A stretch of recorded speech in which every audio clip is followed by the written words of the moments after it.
أعوذ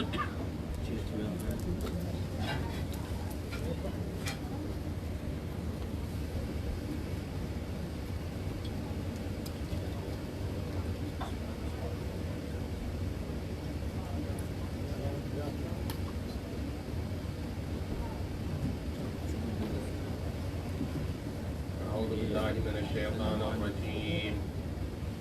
بسم الله الرحمن الرحيم. الحمد لله رب العالمين، والصلاة والسلام على نبينا محمد وآله الطيبين الطاهرين. اللهم صل على محمد وآل محمد. في القرآن الكريم ألم ترى كيف ضرب الله مثلا كلمة طيبة كشجرة طيبة أصلها ثابت وفرعها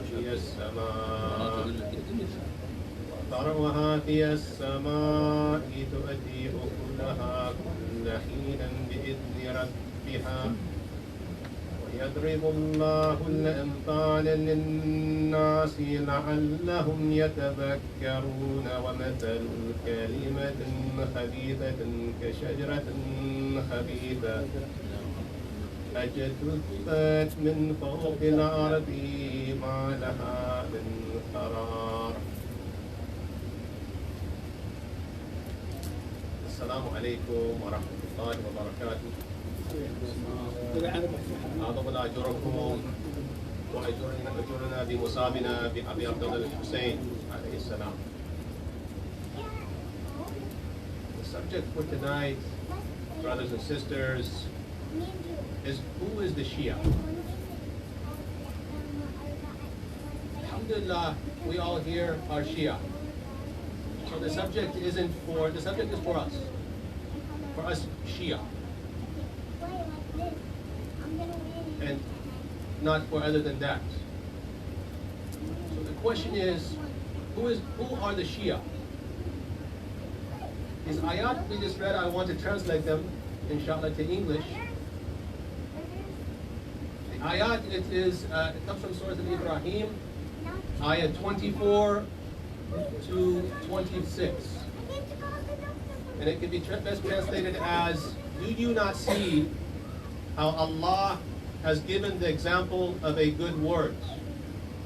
It is like a good tree whose root is firmly fixed and whose branches reach the sky, ever yielding its fruit in every season with the leave of its Lord. Allah gives examples for mankind that they may take heed.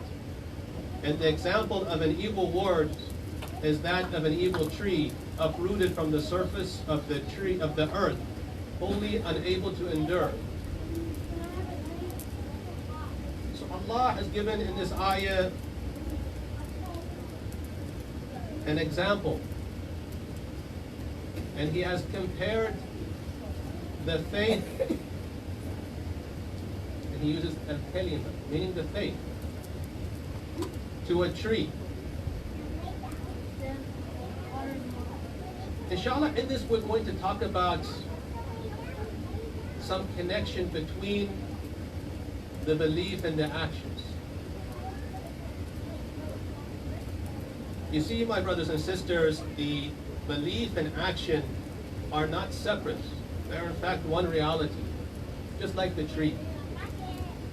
The tree, and before what? The tree, the fruit, and before the fruit, the branches, and before the branches, the trunk, and all of these parts to the root of the tree, to the seed, is all one reality. That are not what? It's not two different realities or three different realities. It's one reality. It's a tree. And so, al-kalima, this tree, this faith, that what later on manifests itself into what? Into actions, rewards. Similarly, the tree, as the tree, what? It's similar, if it's grown right, It has what? Good roots. Strong roots. It will what? Eventually it will what? Reap fruit. Good fruit. If it's what? If it's good. If it's a good tree, and it has what? Good roots. But if it's what? If it's a bad tree, then it will what? It will reap bad fruit. So we've seen good trees and we've seen bad trees, and you've seen good fruit and we've seen bad fruit. Similarly, faith also what? Has similar results. So inshallah, moving on to the subject here is who are the Shia? What does it mean to be Shia? And this can be divided into what? 3 types. And each type there are numerical categories. But these 3 types are the first type of Shia is the one that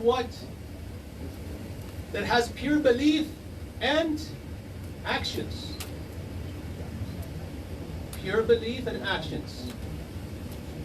The second type is the one that has what? Pure belief but no actions.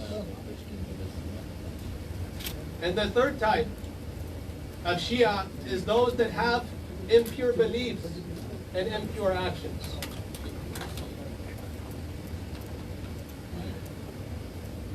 In the view of this first type, we have seen the narrations from the Imams, salamun alayhum, peace be upon them, where they use words like tashayya, or what? Shiatuna, or what? Or Shiat. There is this hadith here that we will read inshallah to give us what? To give this idea closer to our home. And it's a hadith that was narrated from Abu Ali al-Ash'ari and Muhammad ibn Salam wa Ahmed Abi Abdullah and Abi Jamia and Ahmed ibn Nadr and Umar wa Ibn Shimr and Jabir ibn Abdullah al-Ansari and Abi Jafar alayhi salam. Abi Jafar meaning Imam al-Baqir alayhi salam. That is what his nickname was, Abi Jafar. قال يا جابر أيكتفي من ينتحل التشيع أن يقول بحبنا أهل البيت فوالله ما شيعتنا إلا من أطاق الله وأطاعه وما كانوا يعرفون يا جابر إلا بالتواضع والتخشع والأمانة وكثرة ذكر الله والصوم والصلاة وبر الوالدين والتعاهد للجيران من الفقراء وأهل المسكنة والغرامين والأيتام وصدق الحديث وتلاوته القرآن وكفى السن عن الناس إلا من خير وكان أمناء الأشاعرة هم في الأشياء. قال يا جابر فقلت يا ابن رسول الله ما نعرف اليوم أحد بهذه الصفة. فقال يا جابر لا تذهبن بك المذاهب حسب رجل أن يقول أحب عليا وتولاه ثم لا يكون مع ذلك فعالا. This is the description that we will translate of how Imam Baqir salamun alayh describes the Shia. What does it mean to? What is the characteristics? What is the attributes of a Shia? Now we proceed with the translation. The 5th Imam of the school of Ahl al-Bayt, Imam al-Baqir, once told his student by the name of Jabir. Maybe this is not Jabir ibn Abdullah al-Ansari. Maybe it is a different Jabir. But he had a student by the name of Jabir. He said, is it enough for a person to embellish himself as our Shia by professing the love for us, the Ahl al-Bayt? He said, nay, by Allah, a person is not of our followers unless he fears Allah and obeys Him. Our followers are only recognized, O Jabir, by their humility. First is humility, submission, honesty, abundant praise of Allah, fasting, prayers, goodness to their parents, attention to the poor, the needy, the debtors, and orphans that living nearby, speaking the truth, recitation of the Quran, holding back their tongues except for good words, and trustworthiness towards one's relatives in all affairs. So what did Jabir say after this? What did Jabir say? He said, O son of the Prophet of Allah, we don't know anyone with an attribute like this. And the Imam says, don't approach one with the title Shia in that he says, I love Ali, but he is not with that word and action.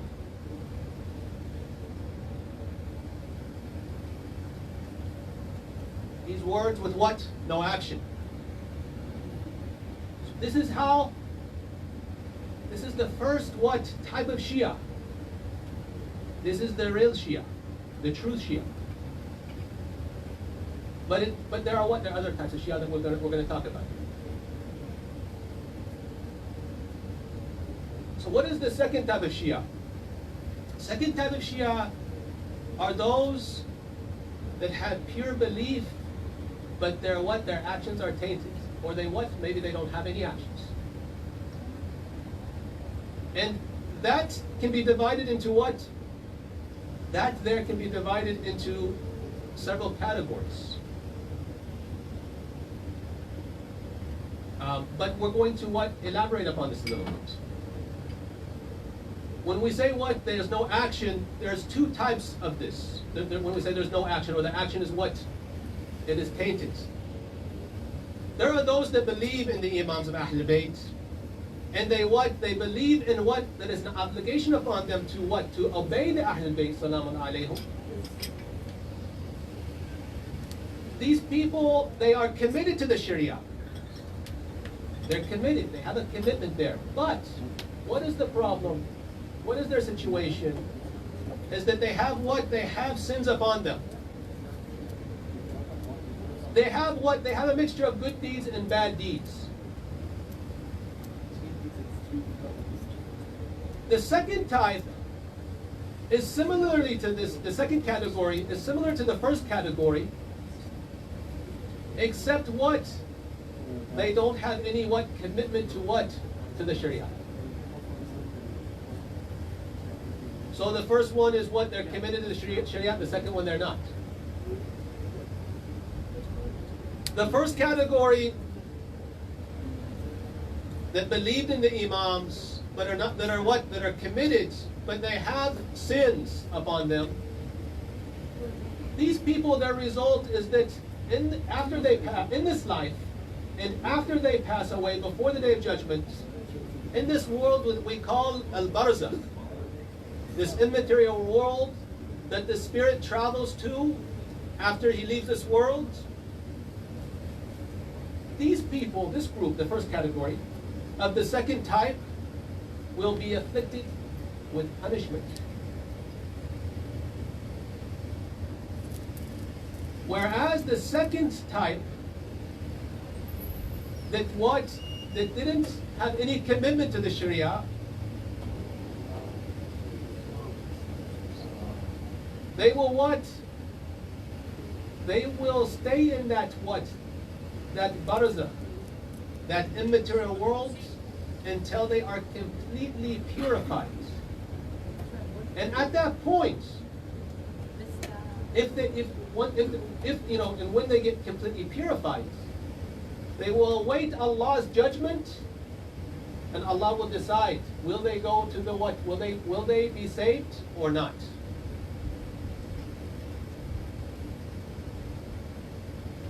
So this is the two categories of the second type. The third type that we had mentioned are those that have impure belief and what impure actions. And this is divided into several categories. The first category are those that have committed to the Ahlul Bayt. They have given their loyalty to the Ahlul Bayt and the loyalty to those that are loyal to Ahlul Bayt. But the problem with this group here, this first category of the third type, is that they haven't disavowed the enemy of Allah and the Prophet and the Ahlul Bayt, or what we call tabarruk. They have not. They turned a blind eye to what? To the enemy of Allah and the enemy of the Prophet and Ahlul Bayt. And this is in reference to their belief. We're talking about the belief at this point. As far as their commitment to the Sharia, they are committed, with the exceptions of some stumbles here and there, some sin, some disobedience here and there.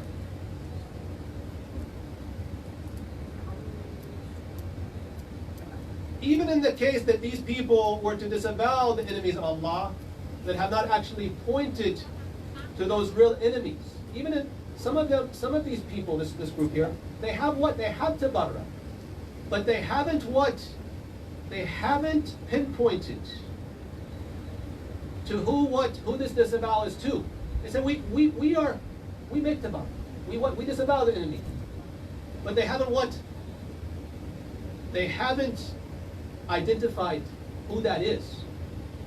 Or if they have, they haven't identified it right.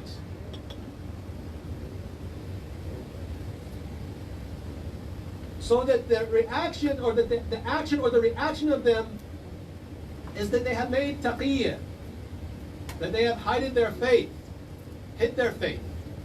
or that they said we're going to what? Stand down for the sake of public interest. We're not going to what? We're not going to rise up or stand up.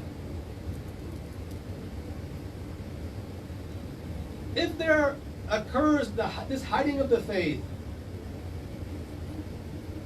and or what? The supposal of the general public interest.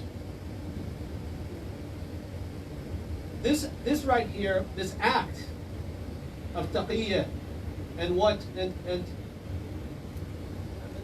supposing the public interest, this act right here would fall into the second type of that we just talked about before this, which is what? Those that have faith, but what? That their actions are not there. It would fall into what? That type, but what? The first category. Where these people, the result of them, this group here, this category here, they will be afflicted on what? In the barzakh. They will be afflicted by what? By punishment. But these people will not go to what? To an eternal hell. They will not stay in hell on the Day of Judgment. They will not stay in hell eternally. On the other hand, this category, the next category, is if they were hiding their faith, taqiyya, or they were supposing the general public interest based on evidence and being ignorant,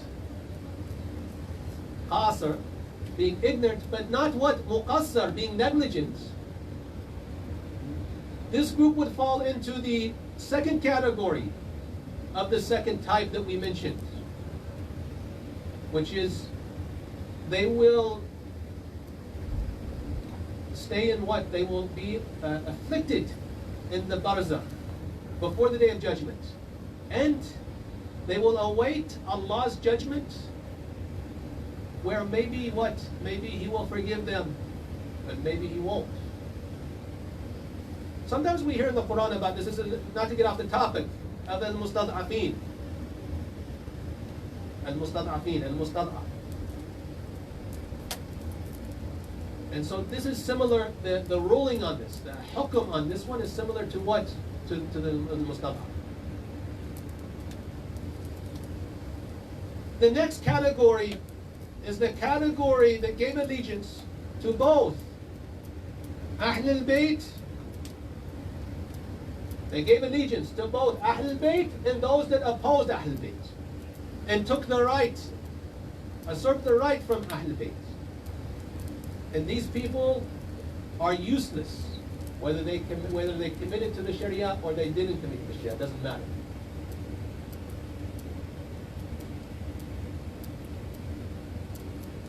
Those that are openly, the next type, which is not any of the third types, because they aren't Shia. They don't fall in the subject of the Shia. They are against the Shia. They are against the Shia, which is those that openly oppose the Ahl Bayt.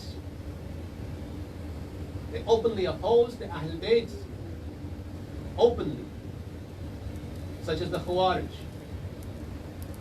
Those people, they don't have a chance in hell. So this is not part of our, we didn't bring them into this discussion.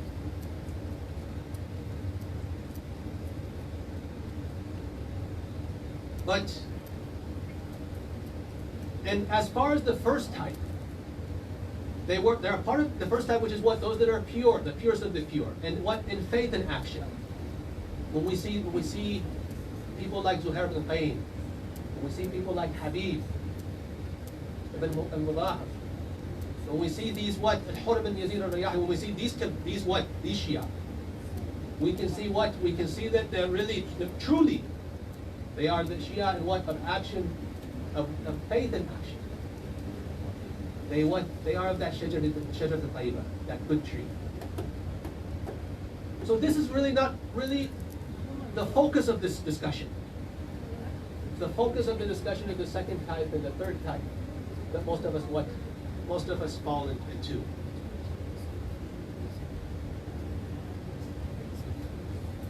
The second type are those that have the faith is there, they follow the Sharia, but what? They stumble here and there. They have sins here and there. Those sins, they're not left unaccountable.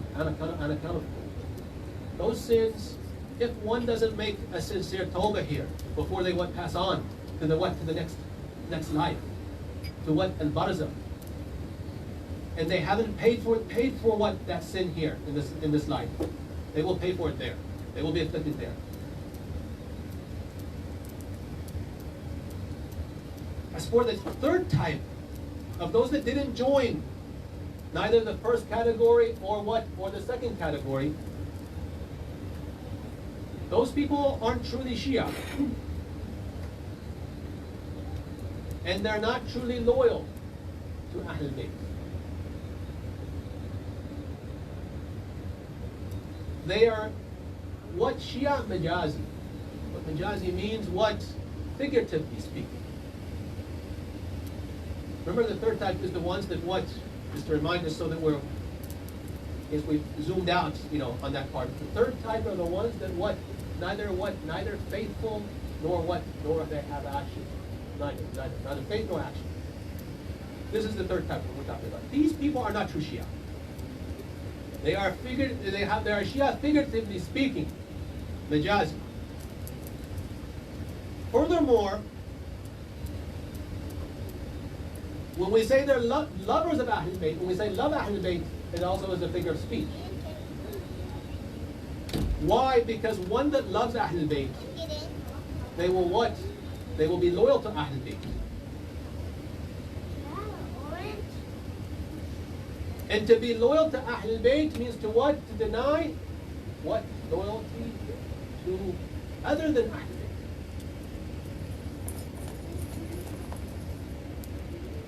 ما جعل الله لرجل من قلبين في جوفه.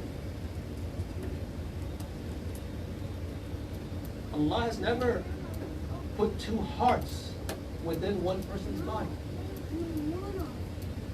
Ponder upon this. Think about it. Meaning that what? Two mutually exclusive things cannot exist together.